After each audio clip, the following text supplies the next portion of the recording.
लोगों को मतलब ये था कि अरे कहीं नहीं है, कुछ नहीं कर पाएगी।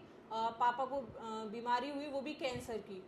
यूपी बोर्ड से इंटर टॉप किया था, तो लोग मानते थे कि मैंने नकल से किया है। कि मान लीजिए जैसे आप अधिकारी बन के कुछ एम होता है हमको इस फील्ड में काम करना है, मतलब पोस्ट के लिए आप तैयारी कर रही हैं, कुछ प्राथमिकताएं पहले से हैं क्या नहीं, करना क्या। नमस्कार साथियों, मेरा नाम है राम मिश्रा, आप देख रहे हैं राही अध्ययन धाम। सफल सब लोग होना चाहते हैं, लेकिन सफल कुछ लोग ही हो पाते हैं। सफलता और असफलता के बीच में एक पतली सी डोरी होती है, जिसे विद्यार्थी अपने संघर्ष से उस डोरी को भरकर उस बाधा को पार करके मंजिल तक पहुंचता है। उसी मंजिल पर पहुंचकर मात्र 3 महीने में अपनी सफलता को प्राप्त करने वाली दीक्षा, जो आज हमारे बीच में है, आप सबके बीच में है, जिन्होंने जेआरएफ क्वालिफाई किया हुआ है, दिल्ली के मुखर्जी नगर में रहकर तैयारी करती हैं। आपने एमएड भी किया हुआ है, बीएड, एमएड, सीटेट भी क्वालिफाई किया हुआ है, और अभी इनकी मंजिल और दूर तक है और अपनी मंजिल तक जरूर पहुंचेंगी। लेकिन अब तक की यात्रा जानेंगे, जेआरएफ तक की यात्रा कैसी रही। स्वागत है दीक्षा, कैसी हो? धन्यवाद सर, मैं अच्छी हूँ। तो कैमरे के सामने डर तो नहीं लग रहा है ना? नहीं सर। अच्छा लग रहा है? अच्छा लग रहा है। ये बताओ, आपने कब शुरू की नेट जेआरएफ की तैयारी? मैंने नेट जेआरएफ की तैयारी, मैं यूपीएससी की प्रिपरेशन कर रही थी, उसमें मेरा ऑप्शनल हिंदी लिटरेचर था। मेरे एक फ्रेंड ने मुझे बताया कि जेआरएफ जैसी चीज़ भी होती है, इसमें मैं पोस्ट ग्रेजुएशन मेरा चल रहा था, तो मैंने देखा कि हाँ मैं इसको कर सकती हूँ। तो मैंने 3 महीने पहले इसको देखा, जैसे ही नोटिफिकेशन आया उससे 1 महीने पहले मैंने सारा सिलेबस देखा, सिलेबस को दीवार पे चिपकाया, वहाँ से एक एक यूनिट करके उठाया उस यूनिट को, और उस यूनिट को उठा के फिर उसके क्वेश्चन सॉल्व किए, और उसमें आपने भी मेरा बहुत साथ दिया। तो जब आपने तैयारी शुरू की 3 महीने के दौरान, आप उस यात्रा को साझा करें कि 3 महीने आपने कोई ब्रेक लिया, आपने क्या रणनीति बनाई, क्या प्लानिंग बनाई पढ़ने की? क्योंकि सब लोग सोचते हैं पता नहीं लोग कैसे पढ़ते हैं, टॉपर्स जब हो जाते हैं, जब अच्छी रैंक आ जाती है तो उनको लगता है कि हमसे अलग होते हैं। अलग नहीं होते, वो अलग सोचते हैं, अलग करते हैं। तो आपने कैसे अलग सोचा, कैसे अलग किया? नहीं सर, ऐसा कुछ नहीं है कि टॉपर्स अलग होते हैं या एग्ज़ाम निकालने वाले लोग अलग होते हैं। मैंने 3 महीने के अंदर एक भी ब्रेक नहीं लिया। जब मैंने सोचा कि मुझे ये एग्ज़ाम दिसंबर में डेट आ चुकी थी, दिसंबर में मुझे निकालना ही निकालना है, कोई ऑप्शन नहीं था, लास्ट में मुझे निकालना ही पड़ता। उस वजह से मैंने देखा कि 3 महीने में एक भी गैप मैंने उस एग्ज़ाम के बीच दौरान नहीं लिया। अच्छा, एक चीज़ और होती है, कई लोग सोचते हैं कि ये भी कर लें वो भी कर लें। जैसे आप जिस सिचुएशन में हैं उस सिचुएशन में मैं भी कभी था कि आईएएस भी कर लें, नेट जेआरएफ भी कर लें, या 2 एग्ज़ाम एक साथ दे लें। क्या 2 एग्ज़ाम एक साथ हो सकते हैं क्या? 2 एग्ज़ाम एक साथ हो सकते हैं, लेकिन अगर आपका एक एग्ज़ाम दिसंबर में है और एक एग्ज़ाम मई में है, आपकी उससे पहले प्रिपरेशन हो रखी है यूपीएससी की, और ऑप्शनल भी आपका लगातार चल ही रहा है, तो हो सकते हैं। लेकिन एक पेपर दें तो उससे 3 या 2 महीने पहले उस पूरे पेपर के ऊपर फोकस करें। जैसे आप जेआरएफ दे रहे हैं तो दिसंबर वाला जेआरएफ ही नहीं नहीं, फोकस मेरा करें। मानना ये है कि आप जैसे पढ़ रहे हो, आप 3 महीने फोकस किए, तो आप क्या साथ के साथ यूपीएससी साथ चला रहे थे क्या? नहीं नहीं सर, मैं हाँ, बिल्कुल बस नहीं वही चला वही। रही थी। मैं पूरा जेआरएफ का ही पढ़ रही थी, उसी का सिलेबस पढ़ रही थी, उसी की चीज़ें पढ़।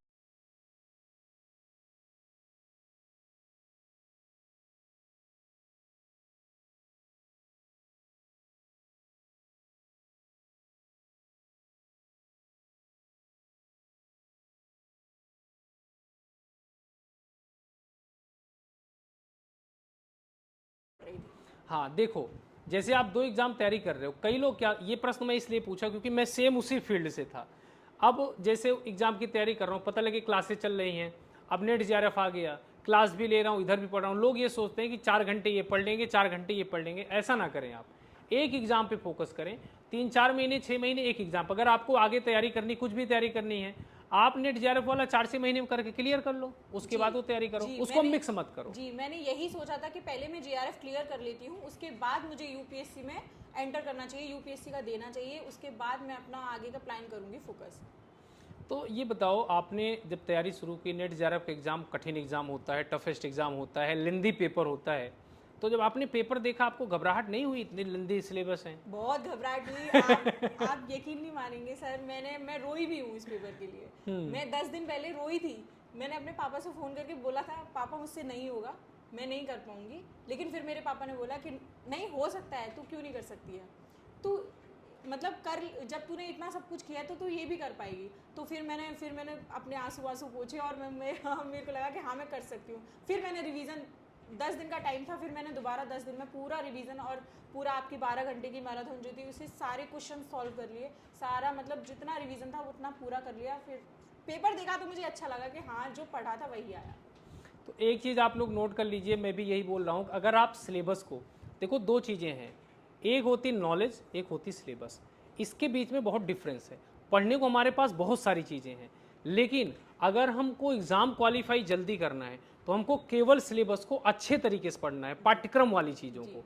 तो अगर आप तैयारी कर रहे हैं, आप अपने पाठ्यक्रम में जो चीज़ें लगी हैं उसे, उसके फैक्ट को अच्छे तरीके से याद कर लेंगे तो सिलेक्शन जल्दी हो जाएगा। उदाहरण ये है ना, उदाहरण दीक्षा आपके सामने है। अगर ये, अच्छा आपने ये बताओ, आपने कई किताबों का अध्ययन किया क्या? नहीं, मैंने बिल्कुल भी कई किताबों का अध्ययन नहीं किया। मैंने सिर्फ रामचंद्र शुक्ल को उठाया, उसे एक बार उसके पहले नोट्स बनाए, जो फैक्ट्स थे उसके वो लिखे, अंडरलाइन करी चीज़ें, सिर्फ रामचंद्र शुक्ल के नोट्स बना रखे हैं और आज भी वो शुक्ल जी की ही किताब से मैंने पढ़ा है। और एक दृष्टि वाली किताब थी और आपने एक जो सरस्वती गोविंद चंद्र पांडे की जो किताब बताई थी वो थी बस। और आपकी क्लासेस, आपके जितने भी क्वेश्चंस थे, मैंने क्वेश्चंस ज़्यादा सॉल्व किए हैं। तो देखो बात वही होती है कि मैं जब इन लोगों को बताता हूँ, ये किसी के इंटरव्यू देखते हैं, तो अब मान लीजिए कोई तैयारी करके बैठा है, आपने इतनी जल्दी सफलता पा ली, कोई 2 साल तैयारी करके बैठा है, तो वो 2 साल की कमियों को भी बता देता है, हमने पहले ये पढ़ा, हमने पहले वो पढ़ा। अगर 10-12 किताबों की लिस्ट इनके पास आ गई तो जितनी किताबों की लिस्ट आएगी उतना सिलेक्शन इनसे दूर होता चला जाएगा, ये क्लियर है। और यूपीएससी में लोग यही करते हैं, खूब किताब पढ़ के आते हैं, बाद में पता चले 6 से 12 वाले एनसीईआरटी पढ़ो, वही मूल मंत्र है, होता है कि नहीं होता है, सारी किताबें पीछे छूट जाती हैं। तो भाई जो आपका सिलेबस है, अगर आप उसे अच्छे से पढ़ लेते हो तो कोई ज़्यादा जरूरी नहीं, बाद में नॉलेज के लिए किताबें पढ़ना जरूरी है, किताबें बहुत अच्छी हैं, लेकिन अगर आप किताब कम समय है और किताब पे ज़्यादा फोकस करोगे, यानी कई किताब मतलब कई किताब, मल्टीपल, फिर आपके लिए दिक्कत होगी। सिलेबस को चिपकाओ, हाँ, दीवार पे उसका एक एक पॉइंट नोटिस करते जाओ कि ये पॉइंट हमने पढ़ लिया, टिक लगाते जाओ, और टिक लगाते हुए उसको, उसके जैसे एक टॉपिक क्लियर किया, इस टॉपिक के क्वेश्चंस लगाए, फिर दूसरा टॉपिक क्लियर किया, उसके क्वेश्चंस लगाए, फिर संडे को सारा रिवीजन, जितने भी आपने क्वेश्चंस लगाए थे एक बार रिवीजन कर लीजिए, सारे क्वेश्चंस सॉल्व अपने आप होते हैं अपने। और दूसरा एक चीज़ ये होता, जब मैं तैयारी करता था तो जब मैं प्रीवियस ईयर पेपर लाता था तो मैं क्या करता था, एक बार सॉल्व कर लिया तो उसके ऊपर लिख देता था कि मेरे 50 में 35 सही हुए, दोबारा सॉल्व करता था 38 सही हुए। यानी जब हम उसे 5-7 बार कर लेते हैं तो वो पूरे सही होने लगते हैं, क्योंकि वो प्रीवियस ईयर है, याद हो जाते हैं हमको। तो ऐसे याद करने का तरीका होता है, जब तक आप किसी चीज़ को कई बार नहीं पढ़ोगे वो याद नहीं होगा।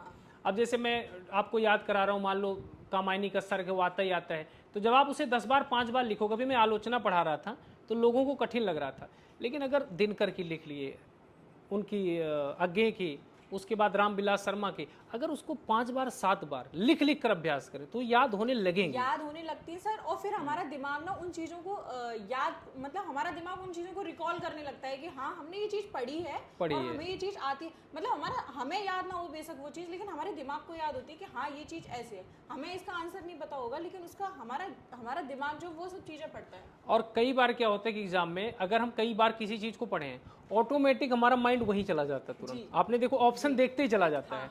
अगर हम उसमें दिमाग लगा दे तो गलत हो जाता है। अगर आप एक बार कंफ्यूज हुए तो फिर आप कंफ्यूज होते ही चले हाँ, फिर आपको लगेगा नहीं इनकी हो सकती है, इनकी हो सकती है। बट अगर आपकी प्रैक्टिस अच्छी है, ऑटोमेटिक आपका हाथ और आपकी आंख आंसर पे चली जाती है पहली बार। ये चीज़ें होती हैं और लिख लिख कर अभ्यास करना पड़ता है। देखो सिलेबस बड़ा है, लेंदी है, लेकिन सिलेबस आसान भी है, क्योंकि जब हमको 4 ऑप्शन में बताना पड़ता है तो बहुत आसानी से हम फर्क समझ सकते हैं कि ये रचना नहीं हो सकती, ये हो सकती है, नहीं हो सकती, तो हम बहुत अच्छे से आंसर तक समझ सकते हैं। क्वेश्चन का आंसर नहीं है उसको हटाइए। हाँ, और जब उसे हटाओगे तो ऐसे मान लो कहीं दिया गया है ABCD E 5 ऑप्शन दिया गया है, अब E 3 में कॉमन है और E नहीं है, चौथा ऑप्शन आंसर हो जाता है। तो इसमें 30% चीजें आपने फील की होगी कि बिना पढ़े आती हैं और सही होती हैं, कॉमन सेंस पे। कॉमन सेंस बेस्ड पेपर 30% तो होता ही होता है। तो इसलिए आप लोग प्रेजेंट आप माइंड अच्छा रखिए, अच्छी तैयारी करिए, कम समय में भी पास हो सकते हैं। अच्छा, क्या चीज़ इनको ध्यान देनी चाहिए, क्या इग्नोर करना चाहिए, क्या करना चाहिए, आप अपने हिसाब से सुझाव दीजिए। मेरे साथ जो हुआ है मैं बस वही बताना चाहूँगी। अगर मैं ज़्यादा घबराती नहीं पेपर में, अगर 10 दिन पहले ज़्यादा नहीं घबराती तो शायद मेरा पेपर और अच्छा हो सकता था, जो नहीं हो पाया। एक बार मतलब जितनी मैंने तैयारी की थी उस हिसाब से उस हिसाब से मेरा पेपर नहीं है। अगर 10 दिन पहले आप नहीं घबराते, अपना कॉन्फिडेंस लो नहीं करते, अगर आपने ठान लिया है कि ये पेपर हमें निकालना है, पेपर को निकालने के हिसाब से पढ़ना है, पेपर को देने के हिसाब से नहीं पढ़ना कि हाँ हमें ये लास्ट टाइम पे हमें ये पेपर निकालना ही निकालना है। अच्छा, मैंने एक चीज़ ये चीज़ महसूस की अभी और इन लोगों को बताता भी हूँ। जैसे मैं अब क्लास स्टार्ट किया तो मेरा एक टारगेट है पहले सिलेबस खत्म कर दो। सिलेबस खत्म करते एक प्रेशर खत्म हो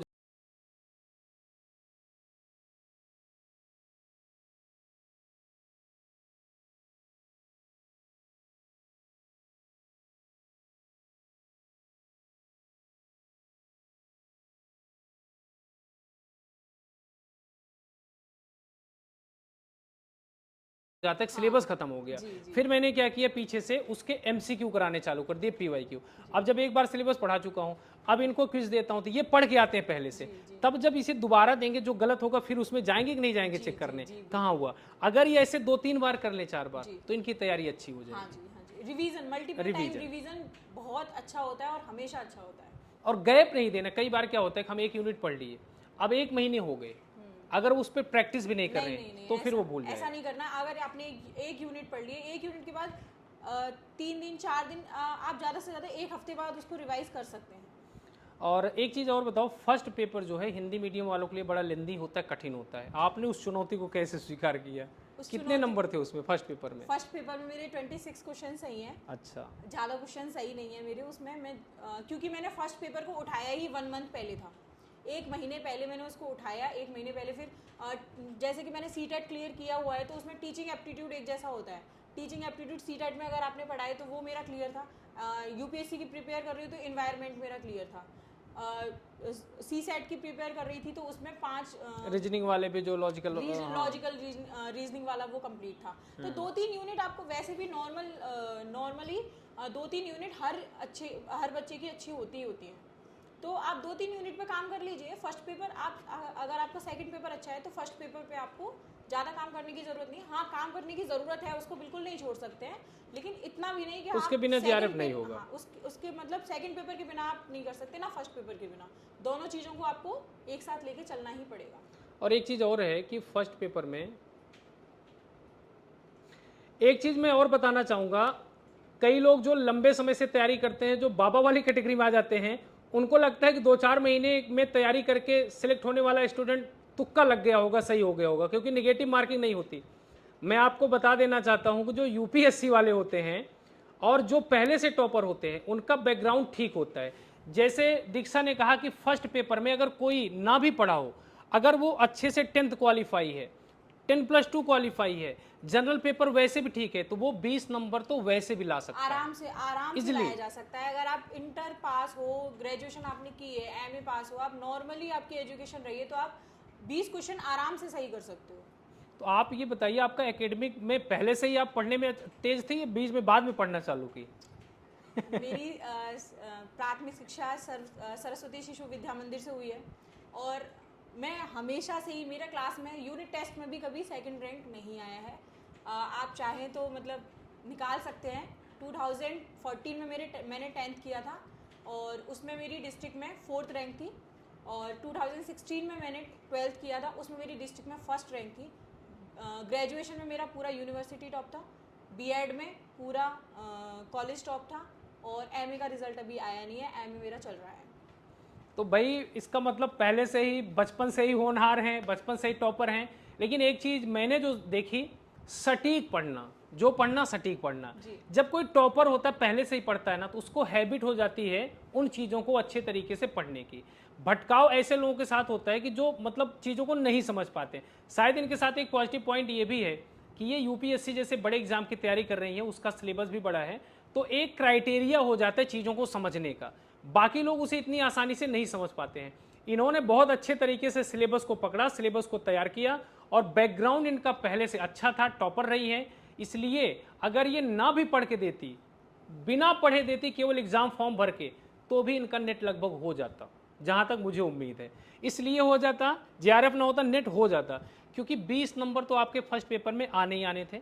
50, 52, 55 प्रश्न इसमें भी सही हो जाते, 60 तक इजीली सही हो जाते, ये हो जाता, क्योंकि यूपीएससी में ऑप्शनल भी था। तो कहने का मतलब सिलेबस बड़ा है लेकिन सिलेक्शन कठिन नहीं है, अगर सही तरीके से पढ़ा जाए तो शायद सिलेक्शन आसान हो जी सकता है। बिल्कुल, एकदम टू द पॉइंट मेहनत करनी है, टू द पॉइंट, और मेहनत का कोई ऑप्शन है नहीं। ठीक है, तो बाकी अभी ये बताइए, जब रिजल्ट आया तो किसने देखा रिजल्ट पहले, रिजल्ट के बाद का माहौल बताइए। आप पेपर देखा या आपको लग रहा था कि हमारा सिलेक्शन हो जाएगा? पेपर देख के थोड़ा लाइट फील हो रहा था, बाकी रिजल्ट तो देख के ही पता चलता है। और रिजल्ट देखा तो मैंने ही देखा था, मेरे पापा मानते हैं कि मैं देखूंगा तभी तेरा सिलेक्शन होगा। मतलब वो थोड़ा उसमें है कि मैं देखूंगा तभी, मैं तेरे लिए भाग्यशाली हूँ। तो जब तक रिजल्ट, मैंने सुबह 8 बजे पता चला कि रिजल्ट आ गया है, तो तब तक साइबर कैफे खुलते नहीं है, पापा को रिजल्ट देखना नहीं आता। फिर पापा बोलते चल तू ही देख ले, तो मैंने देखा तो उसमें मेरा सिलेक्शन था। तो पापा बोलते इस बार मैंने नहीं देखा तब भी तेरा हो गया। इसका मतलब तुम्हारा लग काम कर रहा है। हाँ बहुत बढ़िया, तो सब लोग खुश हुए? हाँ, है ना? बहुत खुश हुए। लोगों की मेंटेलिटी चेंज होगी, क्योंकि इंटर के बाद जब मैंने टॉप किया, यूपी बोर्ड से इंटर टॉप किया था, तो लोग मानते थे कि मैंने नकल से किया है। तो मतलब लोग बोलने लगे मेरे ऊपर बहुत क्वेश्चन मार्क थे कि अरे अभी तक कुछ नहीं हुआ, अभी तक कुछ नहीं हुआ। मेरा 12th के बाद दिल्ली यूनिवर्सिटी में मेरा एडमिशन हुआ था, जब मेरे पापा ने मेरे को नहीं भेजा था दिल्ली के एनवायरनमेंट से, इस वजह से। तो फिर उसके बाद भी लोग बोलते अरे अभी तक कुछ नहीं हुआ, यूपीएससी की प्रिपरेशन कर रही है, अभी तक कुछ नहीं हुआ। तो उसके बाद जब ये रिजल्ट लोगों के सामने आया, तो लोगों मतलब माना कि हाँ कुछ तो कर ही रही है दिल्ली में रह के। तो आपने एक मतलब सही समय पे कम उम्र में जेआरएफ भी क्वालिफाई कर लिया और आईएएस की तैयारी कर रहे हैं, तो आपका लक्ष्य क्या है, कहाँ तक जाना है, मतलब लक्ष्य क्या मेरा- सोचा क्या है? सोचा मैंने डीएम के लिए यूपीएससी मुझे क्लियर करना है, और वही मुझे क्लियर करना है। ये है कि अपना एक फाइनेंशियल प्रॉब्लम जो है वो हट जाएगी जीआरएफ फेलोशिप से, और देखते हैं फिर मेरे को यूपीएससी। प्राथमिकताएं क्या है आपकी? मान लीजिए जैसे आप अधिकारी बन के कुछ एम होता है हमको इस फील्ड में काम करना है, मतलब पोस्ट के लिए आप तैयारी कर रही हैं, कुछ प्राथमिकताएं पहले से हैं, क्या करना क्या मेरी है आपको? प्राथमिकताएं ऐसी हैं, जो प्रॉब्लम मैंने फेस की है, जो समस्याएं मैंने फेस की है। मेरे पापा को कैंसर हुआ था, मैं 10th में थी। जो समस्याएं मैंने इकोनॉमिकल फेस की हैं, मेरे जैसे बच्चों को जो मतलब पढ़ना चाहते हैं आगे और वो नहीं पढ़ पा रहे, तो मैं उन बच्चों के लिए काम करना चाहती हूँ। अच्छा, एक बात और बताइए कि जैसे मैं क्लास लिया 12 घंटे मैराथन और मैंने 12 घंटे की मैराथन ली है, तो मेरे साथ 12 घंटे स्टूडेंट भी लाइव रहते हैं, तो आपने 12 घंटे क्लास की थी? मैंने पूरे 12 घंटे पूरे की क्लास घंटे की है। तो डेटा वोटा नहीं खत्म हुआ? डेटा वाईफाई चल रहा था? नहीं, डेटा वाईफाई नहीं चल रहा था, मैं करवाती हूँ, रिचार्ज करवा लिया था। मैं पीजी में नहीं रहती, तो डेटा ऑब्वियस सी बात है कि चाहिए होता है। तो ली है मैंने, पूरी 12 घंटे की क्लास ली है। चाहे बाद में हम देखते हैं कि 2 की स्पीड पर चला के देख लेते हैं, लेकिन मैंने ली पूरी 12 घंटे की, और पूरे क्वेश्चंस मैंने सॉल्व किए। बेशक मैंने मटेरियल को छोड़ा हो, लेकिन क्वेश्चंस मैंने पूरे आपके पूरे क्वेश्चन सॉल्व किए, और उसमें से पेपर फंसा है। तो बहुत अच्छा लगा, और ऐसे स्टूडेंट आगे भी। देखो, एक दीक्षा बहुत बड़ी चुनौती ये है कि हम लोगों के समाज में है, खासकर मैं भी ये चीज़ सोचता था पहले कि लड़कियों को लोग उतना मतलब सीरियस नहीं लेते किसी भी चीज़ में, यार ये कैसे कर लेगी। लेकिन जब मैं खुद पढ़ाना चालू किया, जब मैं रिजल्ट देखता था, तो टॉपर में हमारे साथ अभी जो लास्ट में आई वो भी एक स्टूडेंट लड़की थी, उसके बाद उसके पहले सची शुक्ला हैं, उसके पहले एक शैली वाट्स नहीं थी, उन्होंने भी अच्छा नंबर। रिजल्ट में अगर 100 रिजल्ट मैं चेक करता था, एक एवरेज बता रहा हूँ, उसमें से मुझे 85 लड़कियाँ ही दिखती थी। तो मेरा एक नज़रिया बदल गया। तो अब आपके साथ भी यही हुआ कि मान लीजिए 10th क्वालिफाई किया, इन्होंने टॉप किया, लोग लगता हो गया होगा, ऐसे हो सकता नकल वगैरह हो गई हो। इन्होंने 10+2 को भी किया, और एक ही नहीं किया, हाई स्कूल, इंटर के बाद जहाँ से ग्रेजुएशन किया उसे भी, बीएड को भी, और उसके बाद नेट में भी, जीआरएफ में भी पहली बार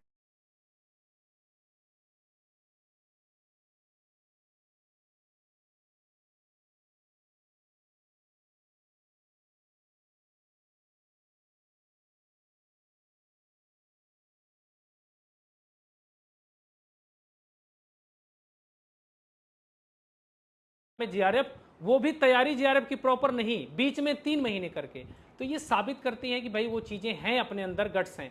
अगर ऐसी सिचुएशन आपके सामने आ रही है तो प्रूफ करने की जरूरत नहीं है। आपका एक बार लोग बोलेंगे, 2 बार बोलेंगे, तीसरी बार से बोलना बंद कर देंगे, आपकी मेहनत बोलेगी, आपकी मेहनत बोलेगी, फिर वो खुद कहेंगे यार वो पहले से ही टैलेंटेड थी। अब आपका मैंने मतलब जीआरएफ क्वालिफाई किया, तो फिर लोग बोल रहे ना अरे वो पहले से ही टॉपर है, तो टॉपर। वो कर जाएगी। लेकिन जब पहले किया था 12th में टॉप, ग्रेजुएशन में, तो बोलते थे अरे कहीं नहीं नकल से कर लिया होगा, ऐसे ये कॉपियाँ लगती हैं यूपी बोर्ड में, तो यूपी बोर्ड में कॉपियाँ लगवा दी होंगी। तो बस यही है कि आप मेहनत करो, आपका मेहनत आपकी रिजल्ट देगा और रिजल्ट आपका बोलेगा, बातों से नहीं, रिजल्ट से लोगों को जवाब दीजिए। तो अब तो लोग नहीं कहते होंगे, अब समझते होंगे ना पढ़ने में तेज है, बढ़िया पढ़ाकू स्टूडेंट हैं। हाँ। और जब आईएएस वगैरह बन जाएंगे तब तो यही होगा, पड़ोसी से पूछा जाएगा अरे वो बेटिया बचपन से ही बहुत पढ़ाकू थी, है कि नहीं। ये चीज़ें नज़रिया बदल जाते हैं। अच्छा एक चीज़ ये बताइए, आपने बताया अभी फादर को बीच में तबीयत खराब थी, हेल्थ इशू हो गया था, और ये बड़ा हेल्थ इशू था, तो आपने कैसे मेंटेन किया? उस समय आपके एग्जाम वगैरह थे या नहीं थे? पढ़ाई कैसे मैनेज किया आपने? उस टाइम में 10th में थी, जो कि मेरा पहला यूपी बोर्ड का पेपर एग्जाम्स थे, और लोगों को मतलब ये था कि अरे कहीं नहीं है, कुछ नहीं कर पाएगी। पापा को बीमारी हुई, वो भी कैंसर की। घर में बिल्कुल इकोनॉमिकल चीज़ें डिस्टर्ब हो गई, सारी चीज़ें डिस्टर्ब हो गई, और उसी टाइम यूपी बोर्ड के एग्ज़ाम और उसी टाइम पापा की रिपोर्ट आती है कैंसर की। ठीक है, मतलब लोगों ने कहा कि नहीं पढ़ाई पे अभी थोड़ा कम वो करो और अपने पापा पे ज़्यादा ध्यान दो, तो मैंने पापा पे भी ध्यान दिया और अपनी पढ़ाई पे भी ध्यान दिया, दोनों चीज़ों पे ही ध्यान दिया, और उसमें मेरे गुरुओं ने ऑब्वियस सी बात है कि मेरा साथ दिया है, और हो गया। बस मेहनत की है तो मेहनत के बाद सब कुछ होगा। तो बहुत मोटिवेशनल एक स्टोरी हम लोगों के सामने आई कि 10वीं से लेकर अब तक मुझे नहीं लगता आपने असफलता का मुंह देखा है, लेकिन कंपटीशन में एक दो बार देखना पड़ता है। यूपीएससी बड़ा वो है, एकेडमिक में तो आसान होता है, तो अगर एक दो बार असफलता मिलती है तो वो एक चुनौती होती है, वो आगे प्रगति करने का आधार होती है।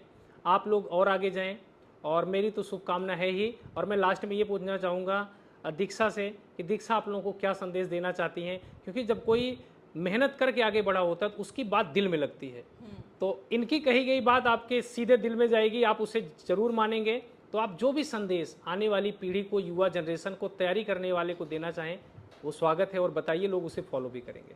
जैसा कि सर अभी आपने कहा कि अभी तक आपने असफलता का मुंह नहीं देखा है, तो मैं बस यही कहना चाहूँगी कि असफलता और सफलता हमारे हाथ में नहीं होती है, हमारे हाथ में होती है हमारी मेहनत।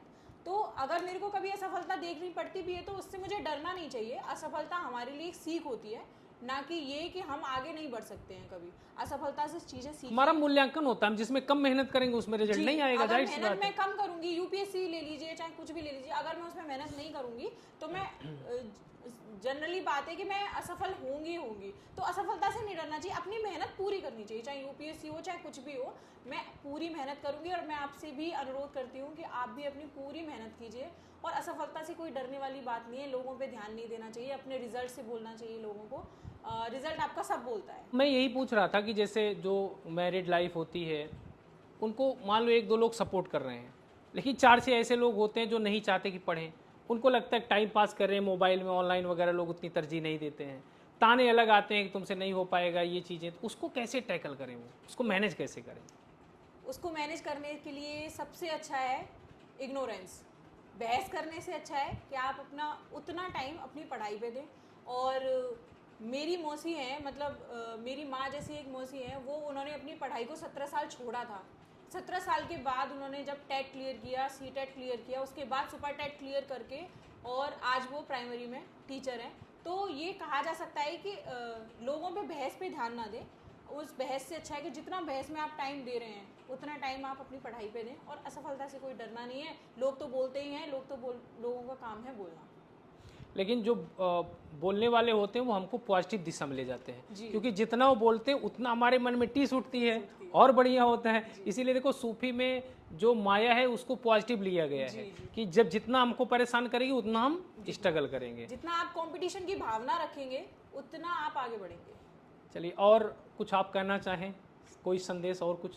बस कुछ नहीं है, मेरा बस पढ़े, मेहनत करें हैं? बस पढ़ें और आप मेहनत करें। मेहनत का कोई ऑप्शन नहीं है, आप मेहनत करनी ही आपको पड़ेगी, उसका कोई ऑप्शन नहीं है, उसकी कोई चॉइस नहीं है। वो आपके लिए एक सफलता का मार्गदर्शन है, आप उसको करिए और आपको सफलता मिलेगी, ज़रूर मिलेगी। तो आज हम लोग इस स्टोरी में दीक्षा को हम लोगों ने जाना, जो शुरू से टॉपर रही हैं, कम उम्र में उन्होंने जेआरएफ किया, सिलेक्शन लिया और आज यहाँ बैठी हैं। इनकी मंजिल अभी दूर है, मंजिल तक जरूर पहुँचेंगी। ऐसे होनहार छात्र भारत देश के लिए गौरव महसूस कराते हैं, और यही लोग हैं, यही धरोहर हैं जो आगे तक इस मंजिल को ले जाएंगे। और यही नहीं है, आप भी हैं, क्योंकि आप जो तैयारी कर रहे हो, समाज को शिक्षित करना, प्रशासनिक विभाग में प्रशासनिक पद पर आसीन होना, शिक्षा ही आपको आगे बढ़ाती है। और जो देश शिक्षित होता है वही देश आगे तरक्की भी करता है। शिक्षा और स्वास्थ्य, तो मैं इनसे यही बोलूँगा कि बड़े पद पर पहुंचकर शिक्षा और स्वास्थ्य पर जरूर ध्यान दें, हेल्थ पे सबके और एजुकेशन पर। और आप जैसे जो लोग पीछे हैं, आगे नहीं आ सकते, उनके लिए जरूर काम करना, लोगों को मोटिवेट करते रहना। तो आप सब लोग अभी जस्ट मिले हैं, मतलब एक ऐसी छात्रा से शुरू से टॉपर रही, नेट जीआरएफ की कम समय में तैयारी की, कम उम्र में पहली बार में जीआरएफ हुई, प्रशासनिक पद की तैयारी कर रही हैं। तो दीक्षा की स्टोरी कैसी लगी सभी लोग जरूर बताना, सबके मैसेज का इंतजार रहेगा। आप किस नज़रिए से देखते हैं, आपको कैसी प्रेरणा मिली और आपकी क्या परिस्थिति है, वो चीज़ भी लिखना, क्योंकि आगे हो सकता है उससे भी लोग प्रेरणा लें और अच्छे तरीके से सीख कर आगे बढ़ें। बहुत बहुत शुक्रिया, धन्यवाद।